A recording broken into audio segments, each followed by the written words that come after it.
বেটা এখানেই থাক, আমি আসছি। বাবা গাড়ির ছাদটা একটু খুলে দিয়ে যাও। ঠিক আছে মা, আমাদের কাছে ওইরকম গাড়ি কবে আসবে? জানি না বেটি, আমরা তো অনেক গরিব। নে বেটা, খুলে দিয়েছি। মা আমাকে একটু ওখানে উঠাও। চল বেটি, তোকে উঠাচ্ছি। আরে বেটা শোনো। কি ম্যাডাম, আমার মেয়েকে তোমাদের গাড়িতে একটু ওঠাও, আমার মেয়েও একটু ঘুরতে চায়। না উঠাবো না, এটা আমার গাড়ি।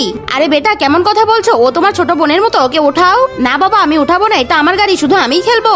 বাদ দেন ভাই, ও উঠাবে না। এখন আর কি করবেন তাহলে? ম্যাডাম আমার কাছে একটা উপায় আছে। আর আগে দেখবো শয়তানকে হারিয়ে কে কে আল্লাহকে ভালোবাসো।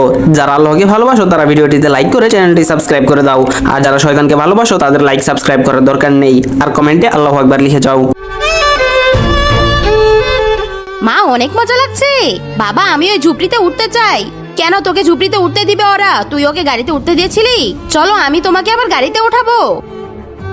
ভাই সাহেব, আপনার বুদ্ধি তো অনেক কাজে দিল। হ্যাঁ, এখন ও আপনার ঝুপড়িতে উঠবে।